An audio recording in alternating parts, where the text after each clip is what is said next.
شروع اللہ کے بابرکت نام سے جو بڑا مہربان نہایت رحم کرنے والا ہے۔ سورۃ رحمان کی ایک آیت کی تسبیح صرف ایک بار پڑھ لو، گھر، دولت، پیسہ، رزق، جادو ٹونا، بندش، تمام مسائل کا فوری حل۔ معزز بھائیوں اور بہنوں، آج ہی سورۃ الرحمان کی بس یہ ایک آیت پڑھ لینا، آج ہی معجزہ خود اپنی آنکھوں سے دیکھ لینا۔ انشاءاللہ پیسہ، دولت، شہرت، گھر میں لڑائی، جادو ٹونے، ہر طرح کے مسئلے کا حل ہو جائے گا انشاءاللہ۔ بے شک یقین نہیں آتا تو آزما کر دیکھ لو۔ محترم ناظرین، آج آپ کی خدمت میں سورۃ رحمان کی ایک آیت کا عمل لے کر حاضر ہوا ہوں۔ اس ایک آیت کا وظیفہ آپ کی زندگی کی تمام مشکلات اور تمام پریشانیوں کو دور کر دے گا اور آپ کی ہر حاجت کو انشاءاللہ پورا کر دے گا۔ یہ وظیفہ رزق میں برکت کے لیے بہت ہی مجرب وظیفہ ہے۔ جس بھی مقصد کے لیے آپ اس وظیفے کو کریں گے، ان کلمات کو پڑھیں گے،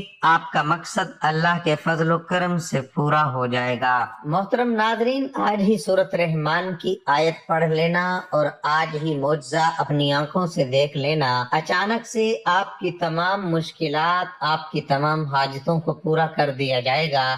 یہ آیت کون سی ہے اور اس کا وظیفہ کیسے کرنا ہے، تمام تر تفصیلات جاننے کے لیے آپ سے گزارش ہے کہ آپ نے اس ویڈیو کو بالکل بھی سکپ نہیں کرنا اور ویڈیو کو آخر تک ضرور دیکھنا ہے۔ ناظرین گرامی، حدیث مبارکہ کا مطالعہ کرنے سے پتہ چلتا ہے کہ بظاہر چھوٹی چھوٹی نیکیوں پر بڑے بڑے ثوابوں کی بشارتیں ہیں۔ اسی طرح کئی ایسے اعمال بھی ارشاد فرمائے گئے ہیں جن کا ثواب تو ہے ہی، ساتھ میں رزق میں وسعت، برکت اور خوشادگی بھی ملتی ہے۔ اسی طرح قرآن پاک کی ایک پیاری سی سورت ہے، اگر اس سورت کی ایک آیت بتائے گئے طریقے کے مطابق پڑھیں تو اللہ کے فضل و کرم سے آپ کو دولت اور رزق کی فراوانی ملے گی، یعنی کہ اللہ پاک آپ کے لیے ایسے اسباب پیدا کر دے گا کہ آپ کے پیسے کے متعلق ہر پریشانی دور ہو جائے گی اور انشاءاللہ آپ کی ہر خواہش پوری ہو جائے گی۔ اس آیت کے کمالات دیکھ کر آپ لوگ خود حیران رہ جائیں گے، غیب سے دولت والے ہاتھ آپ کے پاس آ جائیں گے۔ محترم ناظرین، آج سب کام چھوڑ کر بس یہ ایک آیت پڑھ لینا۔ جس ترتیب سے یہ عمل بتاؤں گا آپ نے بالکل اسی طریقے سے یہ وظیفہ پڑھنا ہے۔ یہ انتہائی مجرب اور طاقتور وظیفہ ہے۔ نسلوں کو اگر بٹھا کر کھلانا چاہتے ہو تو، اگر چاہتے ہو کہ کروڑ روپے کی برسات ہو جائے، پیسہ ہی پیسہ آ جائے، آپ گنتے گنتے تھک جاؤ لیکن پیسہ ختم نہ ہو۔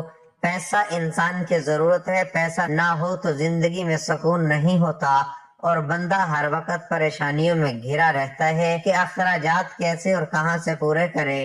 یہ ایک وظیفہ آپ لازمی کیجئے گا، بے حد چھوٹا سا اور آسان سا وظیفہ ہے۔ آپ کو اپنی پریشانی، جو بھی آپ کے مسئلے مسائل ہیں، ان کی نیت کیجئے گا۔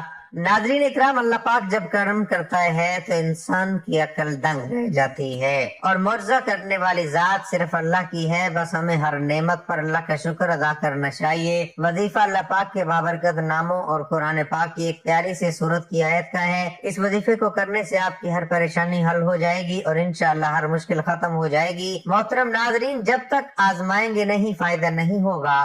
میری باتوں کا کوئی یقین نہیں کرے گا اور بندہ ہی فائدے میں رہے گا جو ویڈیو دیکھ کر یہ وظیفہ پڑھنا شروع کر دے گا اور اللہ پاک کی ذات پر یقین رکھتے ہوئے یہ وظیفہ پڑھے گا۔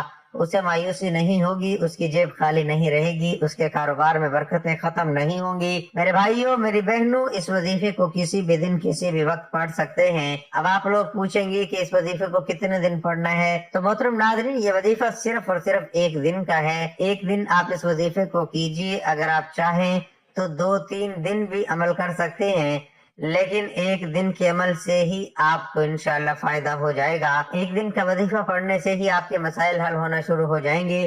محترم ناظرین، سورۃ رحمان کا نام اللہ کے خوبصورت ترین ناموں میں سے ایک نام پر رکھا گیا ہے۔ اس سورت میں خدا کے فضل کی مثالیں دی گئی ہیں اور اللہ کے مختلف تحائف کی اہمیت کو دہرایا گیا ہے۔ سورۃ رحمان ہمیں رحمت الہی کے تصور پر غور کرنے کی ترغیب دیتی ہے۔ اللہ نے ہمیں مختلف تحائف دیے ہیں، یہ دنیا بھی ایک تحفہ ہے۔ درخت، کھانا، ہمارے ارد گرد کا ماحول، ہوا، پانی، صحت مند جسم اور دماغ، خاندان، دوست، سب کچھ ایک تحفہ ہے۔ ہم اس سب کو قدر کی نگاہ سے نہیں دیکھتے، لیکن اس آخر میں اسی طرح کے ہر تحفے کی اہمیت ہوتی ہے۔ سورۃ رحمان ہمیں یاد رکھنے میں مدد کرتی ہے کہ اس طرح کے تمام خدائی احسانات ایسی چیز نہیں ہیں جن سے ہمیں غفلت برتنی چاہیے۔ یہ آیت دہرانے سے کہ یہ تمہارے رب کی نعمتیں ہیں جنہیں تم جھٹلاتے ہو، یہ صورت ہمیں بتاتی ہے کہ ہم اپنے رب کی کسی نعمت کا انکار نہ کریں۔ تم اپنے رب کی کون کون سی نعمت کو جھٹلاؤ گے؟ اس وقت کے مطابق کافر مسلسل اور مکروہ طور پر حق کا انکار کر رہے تھے اور مسلمانوں پر کھلے عام تشدد کر رہے تھے۔ تم اپنے رب کی کون کون سی نعمت کو جھٹلاؤ گے؟ در حقیقت جھٹلانے والوں کے لیے ایک مستقل نصیحت تھی جو غرور اور ناشکری میں اندھے تھے اور مسلمانوں پر بغیر کسی اشتعال کے حملہ کرتے اور قتل کر دیتے تھے۔ سورۃ رحمان اللہ کی رحمتوں کی لامحدود فہرست کو خوبصورتی سے پیش کرتی ہے۔ یہ دل کو چھو لیتی ہے اور سچے ایمان والوں کی آنکھوں میں آنسو لاتی ہے۔ آخری حقیقت انسانوں میں حق کو نظر انداز کرنے کی کمزوری ہے۔ ہم جانتے ہیں کہ ہر چیز فانی ہے، اس کے باوجود ہم دنیاوی دولت اور آسائشوں کے حصول میں دیوانہ ہیں۔ ہمیں اس بات کا علم ہونا چاہیے کہ اس زندگی میں ہمارے پاس جو کچھ ہے وہ مستقل نہیں ہے۔ ہمارے خاندان اور دوست ہمیں چھوڑ سکتے ہیں، اچھی صحت میں کمی آ سکتی ہے، ہماری دولت ختم ہو سکتی ہے، پھر بھی ہم مغرور اور متکبر رہتے ہیں۔ سورۃ رحمان بار بار ہمیں اللہ کا شکر ادا کرنے کی یاد دلاتی ہے، کیونکہ ہمارے پاس جو کچھ بھی ہے وہ ہمارے لیے اللہ کا تحفہ ہے۔ ہمیں چاہیے کہ ہم دنیا کے لیے کام کریں اور نیک اعمال میں مشغول ہوں اور اللہ ہی کو راضی کرنے کی کوشش کریں۔ ہمیں معلوم ہونا چاہیے کہ مسلمان ہونے کی حیثیت سے سورۃ رحمان کو دل سے سیکھنا امن و سکون کا باعث ثابت ہو سکتا ہے۔ اپنے آپ کو اللہ کے مختلف احسانات کی یاد دلا کر ہم تناؤ اور ذہنی دباؤ کا مقابلہ کر سکتے ہیں اور اپنے ایمان کو بھی مضبوط کر سکتے ہیں۔ سیدنا ذر رضی اللہ تعالیٰ عنہ سے روایت ہے کہ ایک شخص نے کہا، قرآن میں جو یہ لفظ ہے احسن، تو آپ نے فرمایا گویا تو نے باقی سارا قرآن سمجھ لیا۔ اس نے کہا، میں مفصل کی تمام صورتوں کو ایک رکعت میں پڑھ لیا کرتا ہوں۔ آپ نے فرمایا پھر تو جیسے شعر جلدی جلدی پڑھے جاتے ہیں اسی طرح تو قرآن کو بھی جلدی جلدی پڑھتا ہوگا۔ افسوس مجھے خوب یاد ہے کہ مفصل کی ابتدائی کون کون سی 2 برابر والی صورتوں کو نبی کریم صلی اللہ علیہ وسلم ملایا کرتے تھے۔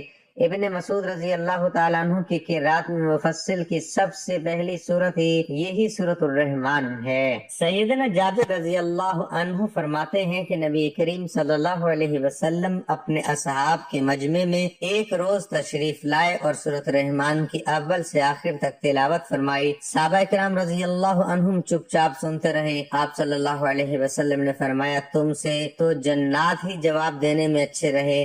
میں نے جب ان کے سامنے سورت کی تلاوت کی تو میں جب کبھی آیت فَبِأَيِّ آلَاءِ رَبِّكُمَا تُكَذِّبَانِ پڑھتا تو وہ کہتے، لا بِشَيْءٍ مِّن نِعَمِكَ رَبَّنَا لا تُكَذِّبُ فَلَكَ الْحَمْدُ، یعنی اے ہمارے پروردگار، ہم تیری نعمتوں میں سے کسی نعمت کو نہیں جھٹلاتے، تیرے ہی لیے تمام تعریفیں سزاوار ہیں۔ وقت کی نزاکت کو مد نظر رکھتے ہوئے آئیے ناظرین آج کے اس بابرکت عمل کی طرف چلتے ہیں۔ اب آپ آج کے عمل کو اچھی طرح سمجھ لیجئے۔ آپ نے کرنا کیا ہے کہ باوضو مصلی پر بیٹھ کر سب سے پہلے نبی کریم صلی اللہ علیہ وسلم کی ذات مبارکہ پر درود پاک پڑھنا ہے۔ درود پاک آپ کوئی سا بھی پڑھ سکتے ہیں، آپ چاہیں تو آسان اور مختصر سا درود صلی اللہ علیہ وسلم پڑھ لیں یا صلی اللہ علی محمد پڑھ لیں، لیکن یاد رکھیے کہ اگر آپ نماز والا درود یعنی درود ابراہیمی پڑھتے ہیں تو یہ سب سے زیادہ فضیلت والا ہے، سب سے زیادہ اہمیت والا ہے۔ میرے پیارے آقا صلی اللہ علیہ وسلم بھی تمام درودوں میں درود ابراہیمی ہی سب سے زیادہ محبوب رکھتے تھے۔ درود ابراہیمی ایک مرتبہ ثواب کی نیت سے میرے ساتھ بھی پڑھ لیں۔ اللہم صلی علی محمد وعلی آل محمد کما صلیت علی ابراہیم وعلی آل ابراہیم انکا حمید مجید۔ اللہم بارک علی محمد وعلی آل محمد کما بارکت علی ابراہیم وعلی آل ابراہیم انکا حمید مجید۔ روز قیامت نبی کریم صلی اللہ علیہ علیہ وآلہ وسلم کے سب سے زیادہ قریب وہی ہوگا جو سب سے زیادہ آپ صلی اللہ علیہ وآلہ وسلم پر درود شریف بھیجتا تھا۔ حضرت ابن مسعود رضی اللہ تعالی عنہ سے روایت ہے کہ رسول اکرم صلی اللہ علیہ وآلہ وسلم نے فرمایا، قیامت کے دن لوگوں میں سے سب سے زیادہ میرے قریب وہ ہوگا جو سب سے زیادہ مجھ پر درود بھیجے گا۔ وہ مواقع جہاں درود شریف ضرور پڑھنا چاہیے، ویسے تو درود شریف کسی وقت یا موقع کی قید کے بغیر کثرت کے ساتھ پڑھنا چاہیے، تاہم بعض مواقع ایسے ہیں جہاں اس کے پڑھنے کی خصوصی تاکید کی گئی ہے۔ اس میں سے کچھ تو مشہور ہے، مثلا ہر نماز کے آخری تشہد میں، قنوت وتر کے آخر میں، نماز جنازہ کی دوسری تکبیر کے بعد اور خطبہ جمعہ وغیرہ میں۔ ان کے علاوہ مزید کچھ مواقع یہ ہیں۔ حضرت فضالہ بن عبید رضی اللہ تعالی عنہ بیان کرتے ہیں کہ نبی کریم صلی اللہ علیہ وآلہ وسلم نے ایک شخص کو نماز میں دعا کرتے ہوئے سنا۔ اس نے آپ صلی اللہ علیہ وآلہ وسلم پر درود نہ بھیجا، چنانچہ آپ صلی اللہ علیہ وآلہ وسلم نے فرمایا اس نے جلد بازی کی ہے۔ پھر آپ نے اسے بلایا اور فرمایا، تم میں سے کوئی شخص جب نماز پڑھ لے تو سب سے پہلے اللہ تعالی کی تعریف و ثنا بیان کرے، پھر نبی پاک صلی اللہ علیہ وآلہ وسلم پر درود بھیجے، اس کے بعد جو چاہے اللہ سے مانگے۔ اور حضرت عمر بن خطاب رضی اللہ تعالی عنہ فرماتے ہیں، بے شک دعا آسمان اور زمین کے درمیان رکی رہتی ہے اور کوئی دعا اوپر نہیں جاتی، یہاں تک کہ آپ صلی اللہ علیہ وآلہ وسلم پر درود بھیجے۔ جب نبی کریم صلی اللہ علیہ وآلہ وسلم کا ذکر کیا جائے تو ذکر کرنے اور سننے والے دونوں کو آپ صلی اللہ علیہ وآلہ وسلم پر درود بھیجنا چاہیے۔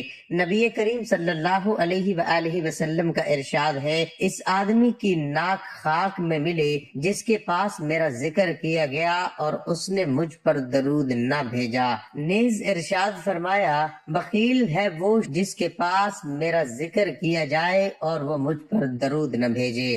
ارشاد نبی صلی اللہ علیہ وآلہ وسلم ہے، جب تم مؤذن کو سنو تو تم بھی اس طرح کہو جیسے وہ کہے، پھر مجھ پر درود بھیجو، کیونکہ جو شخص مجھ پر ایک مرتبہ درود بھیجتا ہے اللہ تعالیٰ اس پر 10 رحمتیں بھیجتا ہے یا 10 مرتبہ اس کی تعریف کرتا ہے۔ ناظرین گرامی، درود پاک پڑھنے کے بعد آپ نے سب سے پہلے اپنے مقصد کی نیت کرنی ہے۔ آپ نیا گھر چاہتے ہیں، گھر مانگ لیجئے، گاڑی چاہتے ہیں، گاڑی مانگ لیجئے، بینک میں آپ کو کوئی بڑی رقم درکار ہے وہ مانگ لیں، اپنی بیٹی یا بیٹے کا کہیں اچھی جگہ رشتہ کرنا چاہتے ہیں اس چیز کی نیت کر لیں۔ آپ کی اولاد نافرمان ہے اور آپ اپنی اولاد کو تابع کرنا چاہتے ہیں، شوہر نافرمان ہے، آپ کی بات نہیں مانتا، اس مقصد کے لیے پڑھ لیں، یا آپ اس طرح کریں کہ ساری اکٹھی حاجات کی نیت کر لیں۔ الغرض آپ کا جو بھی مقصد ہے، جو بھی آپ کی پریشانی ہے،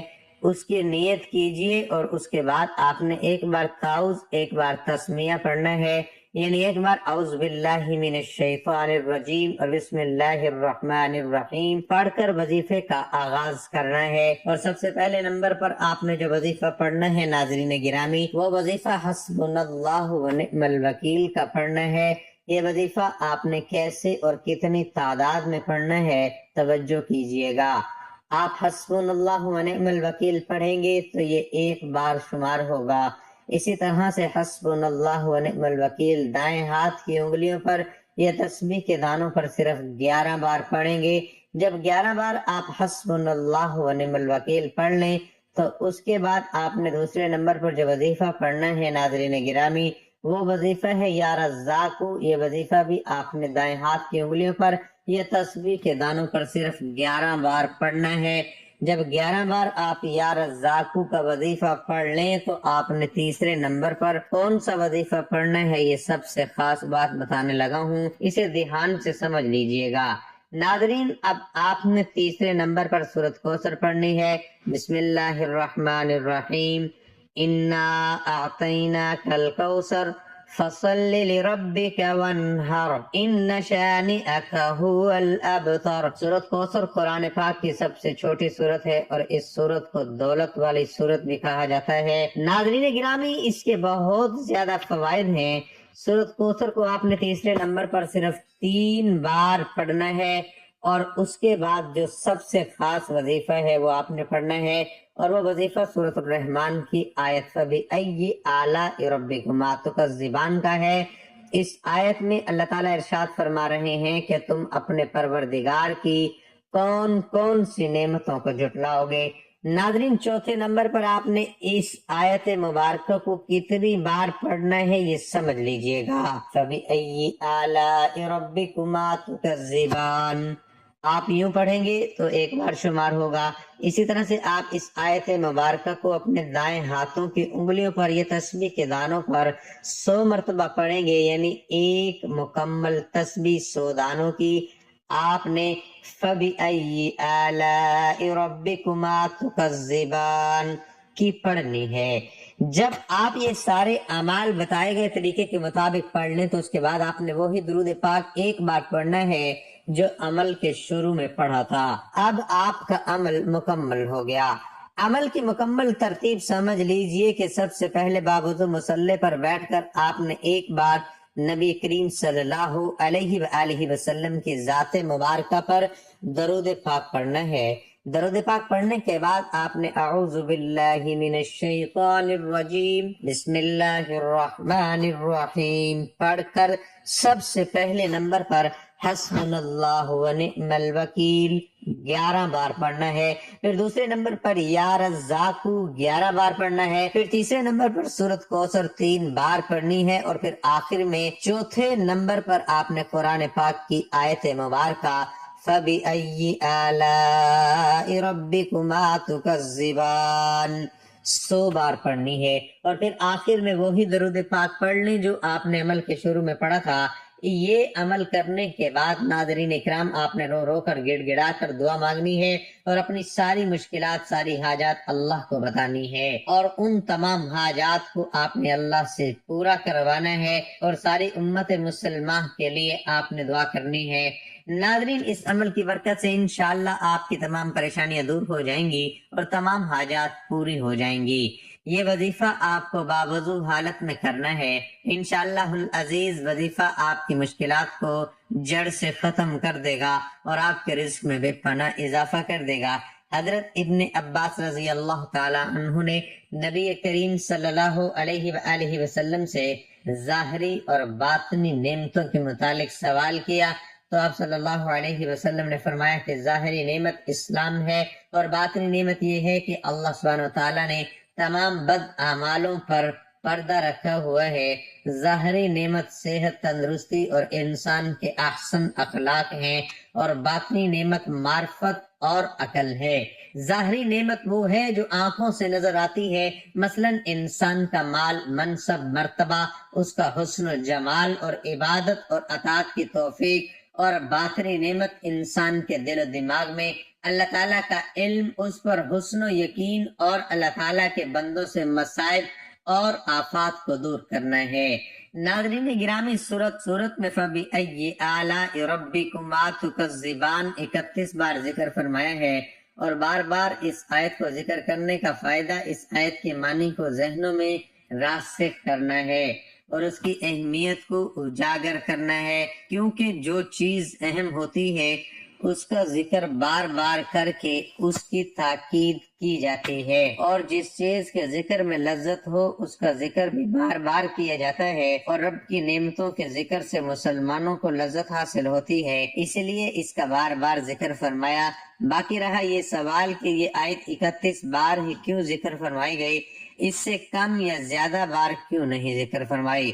تو ناظرین، یہ تعداد تو ایسی ہے کہ اس لیے اس خاص تعداد کی حکمت اور اس کے فائدے کو جاننے کے لیے زیادہ سر کھپانے کی ضرورت نہیں۔ جیسے قرآن مجید کی 114 صورتیں ہیں، اس سے کم یا زیادہ کیوں نہیں ہے؟ اس کی توجہ دماغ لڑانے اور دور دراز کی مناسبتوں اور توجہات کو تلاش کرنے کی ضرورت نہیں ہے۔ مسلمان گھرانے میں بحیثیت مسلمان پیدا ہونا اور مسلمان کی حیثیت سے اس دنیا سے رخصت ہونا، یہ بھی اللہ سبحانہ و تعالیٰ کی بہت سی نعمتوں میں سے ایک بہت عظیم نعمت ہے۔ ہم انسان اللہ کی نعمتوں کو کبھی شمار کرتے ہیں اور نہ کبھی ان کا شکر ادا کرتے ہیں۔ ہماری زندگی کا سفر آذان کی آواز سے ایک مسلم گھرانے میں شروع ہوا اور نماز جنازہ پر ختم ہوتا ہے۔ ناظرین گرامی، یہ بھی تو ممکن تھا کہ ہم کسی ہندو یا کسی اور مذہب سے تعلق رکھنے والے گھرانے میں پیدا کر دیے جاتے اور پھر اسلام کی تلاش کر کے اس میں داخل ہوتے،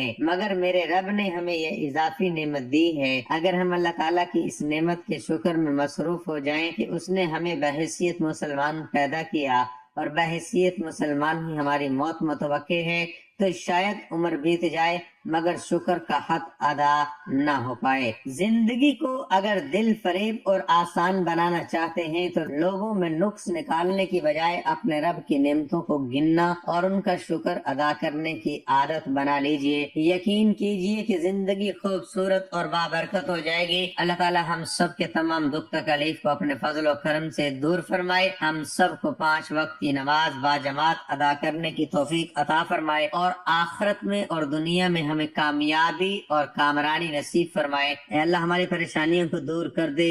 اے اللہ جو بیمار ہیں انہیں شفاء کاملہ عطا فرما۔ اے اللہ جو بے اولاد ہیں انہیں اپنے خزانوں میں سے نیک اور صالح اولاد عطا فرما۔ اے اللہ جن کے جو کام رکے ہوئے ہیں وہ پورے کر دے۔ اے اللہ بچھڑے ہوں کو ملا دے۔ اے اللہ شادی شدہ جوڑوں میں محبت اور خلوص پیدا کر دے اور ان کی زندگیوں میں برکت ڈال دے۔ اے اللہ تمام لڑکے اور لڑکیوں کے نصیب اچھے کر دے۔ اے اللہ جو قرض کے بوجھ تلے دبے ہوئے ہیں ان کا قرض جلد سے جلد ادا کروا دے۔ اے رب العزت شیطان سے ہماری حفاظت فرما۔ اے اللہ حلال رزق کمانے کی توفیق عطا فرما۔ جن اعمالوں سے تو راضی ہو جائے ہمیں ایسی زندگی گزارنے کی توفیق عطا کر جس زندگی سے تو راضی ہو جائے۔ ایمان پہ زندہ رکھ اور ایمان پہ ہی موت عطا کر۔ دعا ہے کہ رب العالمین میرا سنانا اور آپ کا سننا اپنی بارگاہ میں قبول و منظور فرمائے، آمین یا رب العالمین۔ محترم ناظرین، اپنے رزق میں برکت وسعت کے لیے اللہ